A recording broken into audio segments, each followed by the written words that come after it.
बिस्मिल्लाहिर्रहमानिर्रहीम। Dear students, अस्सलाम वालेकुम। आज हम डिस्कस करेंगे classification of organic compounds. Organic compounds को बेटा हम कार्बन स्केलेटन की बुनियाद पर दो मेजर ग्रुप्स में तकसीम करते हैं। वो दो मेजर ग्रुप्स कौन से हैं?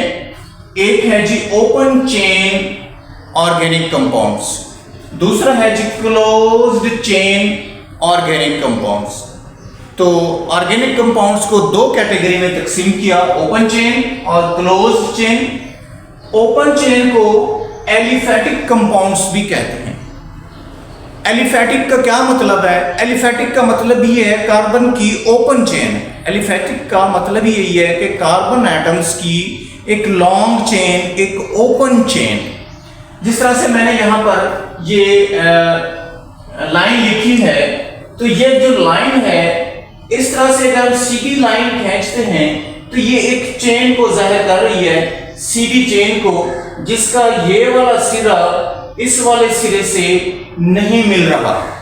तो ये ओपन चेन है, दोनों कनेक्टेड नहीं है दोनों सिरे, तो ये ओपन चेन है, इसको ओपन चेन कहते हैं। ओपन चेन को मजीद हम दो कैटेगरी में तकसीम करती हैं, स्ट्रेट चेन और ब्रांच्ड चेन। यानी ओपन चेन की दो कैटेगरी होगी। एक स्ट्रेट चेन है, जिस तरह से हमारे पास कार्बन की मैंने यहां पर दिखाई है, तो 4 कार्बन पर मुश्तमिल एक मैंने मॉलिक्यूल लिखा है, जिसमें 4 कार्बन एटम्स हैं जो कोवेलेंट बॉन्ड के जरिए, ये जो बॉन्ड है ये हर कार्बन एटम इलेक्ट्रॉन की शिराकत से बनाता है ये बॉन्ड, और एक कार्बन एटम 4 कोवेलेंट बॉन्ड बना सकता है 4 इलेक्ट्रॉन की शिराकत से, क्योंकि एक कार्बन एटम को अपने आखिरी शेल में 8 इलेक्ट्रॉन मुकम्मल करने होते हैं ताकि वो स्टेबलाइज हो सके, कयाम पजीर हालत में आ सके। तो ये एक चेन है जिसे नॉर्मल ब्यूटेन का नाम दिया जाता है, नॉर्मल ब्यूटेन। ब्रांच्ड चेन में अगर इस नॉर्मल ब्यूटेन में हम एक तरफ ब्रांच लगा दें CH3, दूसरी तरफ जो ये H है ये ब्रांच नहीं है, ये कार्बन के साथ है, लेकिन मैंने आपको इसलिए दिखाया है कि एक कार्बन 4 कोवेलेंट बॉन्ड बना सकती है, 1 2 3 और ये 4। तो इसको हम स्ट्रेट चेन की शक्ल में इसके साथ यूं भी लिख सकते हैं। तो आप देखें, ये 1 2 3 4 कार्बन पर मुश्तमिल एक चेन है, जिसके साथ एक कार्बन वाला मिथाइल ग्रुप जुड़ा हुआ है दूसरी कार्बन के साथ। ये पहली कार्बन है, ये दूसरी है, ये तीसरी है, ये चौथी है, तो दूसरी कार्बन के साथ एक मिथाइल ग्रुप अटैच है। तो ये जो मिथाइल ग्रुप अटैच है, इसने एक ब्रांच बना ली है, तो अब इसलिए इसको ब्रांच्ड चेन कहते हैं। और ये ब्रांच्ड चेन, इसका नाम जो है आइसोपेंटेन हो गया, आइसोपेंटेन, ये इसका नाम है। अब देखें 1 2 3 4 और ये 5 कार्बन, यानी दूसरी कार्बन पर 5वीं कार्बन ने ब्रांच बना ली है, तो ये आइसोपेंटेन है। अब हम बात करेंगे क्लोज्ड चेन की टाइप्स की।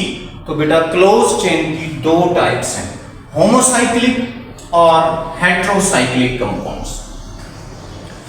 होमोसाइक्लिक क्या होते हैं? होमो का मतलब होता है बेटा सेम, एक जैसे, सेम एटम्स, एक जैसे एटम्स। साइक्लिक जो साइकिल बनाती हूं, एक जैसे एटम्स, सेम एटम्स जो एक साइकिल बना रहे हो, उसको होमोसाइक्लिक कंपाउंड्स कहते हैं।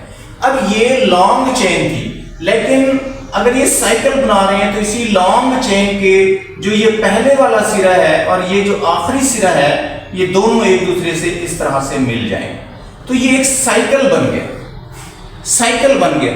ये क्लोज चेन को जाहिर कर रहा है, और क्लोज चेन की टाइप को होमोसाइक्लिक को जाहिर कर रहा है। होमोसाइक्लिक को अगर हम देखें तो इसकी मजीद 2 टाइप्स हैं, एरोमेटिक और एलिसाइक्लिक। एरोमेटिक कंपाउंड्स जो होते हैं, इनकी हर कंपाउंड की एक मखसूस स्मेल होती है, इसलिए इनको एरोमेटिक कहते हैं। और इनकी जो हम इसको डिफाइन यूं कर सकते हैं कि इनके अंदर एक बेंजीन रिंग कम से कम जरूर मौजूद होता है, इसलिए इनको बेंजेनॉइड भी कहते हैं। बेंजेनॉइड यानी एरोमेटिक भी कहते हैं। एरोमेटिक का मतलब स्मेल देने वाले, मखसूस किस्म की बू रखने वाले, और बेंजेनॉइड का मतलब है कि कम से कम इनके अंदर एक बेंजीन रिंग भी मौजूद हो। जिस तरह से हमारे पास एक बेंजीन है जिसमें 6 कार्बन होती हैं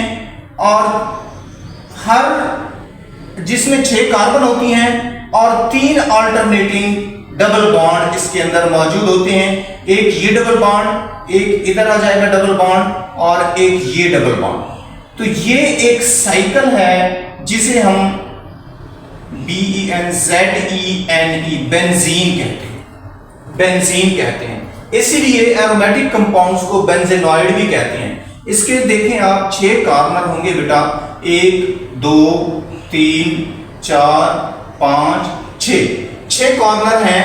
हर कॉर्नर के साथ एक कार्बन जुड़ी हुई है। तो इस तरह से बेंजीन जो है 6 कार्बन पर मुश्तमिल कंपाउंड है और 3 इसमें अल्टरनेटिंग डबल बॉन्ड मौजूद होते हैं, इसलिए इनको बेंजेनॉइड्स कहते हैं। अब जो एलिसाइक्लिक हैं ये नॉन बेंजेनॉइड होते हैं, क्योंकि इनके अंदर बेंजीन रिंग मौजूद नहीं होता। ये 4 का कंपाउंड्स भी बन सकता है, ये 5 का कंपाउंड्स भी बन सकता है। जिस तरह से हमारे पास ये 4 का कंपाउंड्स हैं, 1 2 3 4 कार्बन एटम्स पर मुश्तमिल ये एक साइकिल है। 4 कार्बन एटम पर मुश्तमिल ये एक साइकिल है जिसे हम कहते हैं साइक्लोब्यूटेन। जिसे हम क्या कहते हैं? साइक्लोब्यूटेन। और ये 6 कार्बन पर मुश्तमिल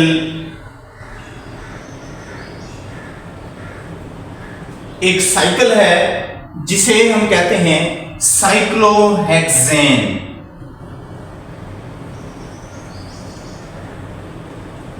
और यहां पर कोई बेंजीन रिंग मौजूद नहीं है, इसलिए इसको नॉन बेंजेनॉइड कंपाउंड्स भी कहते हैं। अब हम बात करेंगे क्लोज चेन के दूसरे ग्रुप की, हेटेरोसाइक्लिक कंपाउंड्स की। हेटेरोसाइक्लिक कंपाउंड्स, हेटेरो का मतलब होता है डिफरेंट, मुख्तलिफ, डिफरेंट एटम्स। इसमें हेटेरोसाइक्लिक कंपाउंड्स में सेम एटम्स कार्बन के होते हैं, लेकिन कम से कम एक एटम ऐसा होता है जो कार्बन का नहीं होता, जो कोई और एटम होता है। इसलिए इसको कहते हैं हेटेरोसाइक्लिक कंपाउंड्स, यानी ऐसा साइकिल जिसमें कोई ना कोई दूसरा एटम मौजूद हो कार्बन के अलावा। It contain 1 or more atom other than carbon atom. जिस तरह से हमारे पास यहां थियोफीन की मिसाल है, थियोफीन की एग्जांपल में 1 2 3 4 और ये 5, तो यहां एक कार्बन, यहां दूसरी कार्बन, यहां तीसरी कार्बन, और 5वें नंबर पर भी एक कार्बन होती है, लेकिन चौथे नंबर पर कार्बन नहीं होती, बल्कि सल्फर मौजूद है। ये देखिए, ये सल्फर मौजूद है। तो सल्फर मौजूद होने की वजह से ये जो साइकिल है ये हेटेरोसाइक्लिक कंपाउंड्स हो गया और इसको थियोफीन कहते हैं। अगर हम इसकी अदर एग्जांपल देखें तो ये हमारे पास पाइरिडीन है। पाइरिडीन में यहां भी एक कार्बन होती है, यहां दूसरी कार्बन, तीसरी कार्बन, चौथी कार्बन पर एक नाइट्रोजन एटम मौजूद है, यहां 5वीं कार्बन, यहां 6वीं कार्बन, यानी 5 कार्बन पर तो कार्बन मौजूद हैं, लेकिन चौथे नंबर पे जो कॉर्नर है उस पे नाइट्रोजन मौजूद है। इस वजह से ये भी बेंजीन रिंग नहीं है, होमोसाइक्लिक नहीं है, और ये हेटेरोसाइक्लिक कंपाउंड है और इसका नाम है जी पाइरिडीन। तो बेटा आज हमने जो डिस्कस किया वो क्लासिफिकेशन देखी हमने ऑर्गेनिक कंपाउंड्स की।